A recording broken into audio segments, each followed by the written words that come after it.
Une femme sur 3 subit la violence de son époux ou de son partenaire. Cela représente plus de 800 millions de femmes à travers le monde. Ces femmes peuvent se sentir piégées, effrayées. Leurs vies sont souvent restreintes. Celles qui envisagent de partir redoutent de se retrouver sans ressources ou de perdre leurs enfants. Avec le temps, leur confiance s'estompe. La vie sans violence leur semble un lointain souvenir. La maltraitance peut entraîner des blessures corporelles ainsi que des problèmes graves de santé physique et mentale. Et dans certains cas, même la mort.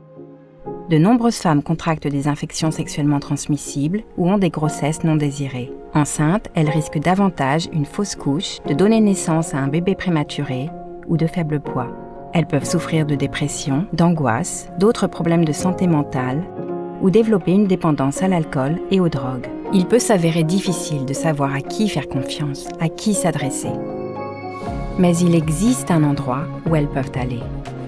Une visite dans une clinique locale est souvent une des rares opportunités de sortir seule.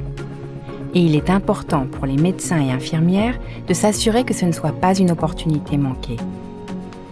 Quand les médecins, les infirmières, les sages-femmes écoutent avec compassion, les survivants sont plus enclins à partager leur histoire. Quand ils posent les bonnes questions, ils peuvent découvrir ce qui se passe réellement et contester les attitudes culturelles telles que « c'est acceptable pour un mari de battre sa femme ».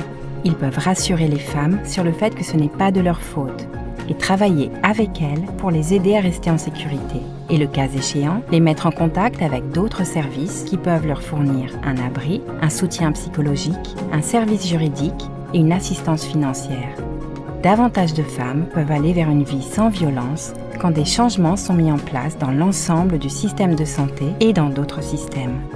Des changements tels que des salles de consultation privées, des formations pour permettre aux médecins et infirmières de mieux répondre aux besoins des femmes et sensibiliser sur les conséquences néfastes de la violence sur les femmes et les enfants et comment les prévenir.